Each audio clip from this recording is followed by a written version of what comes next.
ইরানে হামলা চালাতে ইরাকে গোপন সামরিক ঘাঁটি তৈরি করেছিল ইসরায়েল। মার্কিন সংবাদ মাধ্যম ওয়াল স্ট্রিট জার্নালের এক প্রতিবেদনে এই চাঞ্চল্যকর তথ্য উঠে এসেছে।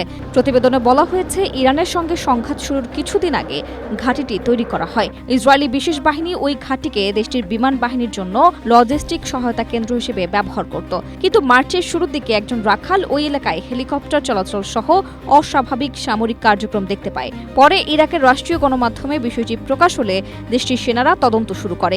এই পরিস্থিতিতে ইসরায়েল বিমান হামলা চালিয়ে ইরাকি বাহিনীকে ঘাঁটির কাছাকাছি আসতে বাধা দেয়। এ ঘটনায় এক ইরানি সেনা নিহত হন। স্ট্রবেরি সুপার ডটেড ও ক্লাসিক ভ্যারিয়েন্ট সেন্সেশন জাগুক শিহরণ। সংবাদ মাধ্যমটির দাবি, মূলত ঘাঁটিটির অবস্থান ফাঁস হয়ে যাওয়ার শঙ্কা তৈরি হলে ইসরায়েলি বাহিনী ইরাকি সেনাদের উপর বিমান হামলা চালায়। এক পর্যায়ে ইরাকি সেনারা ঘাঁটিটির অস্তিত্ব ধরে ফেলে এবং বিমান হামলা চালিয়ে ঘাঁটিটি গুঁড়িয়ে দেয়।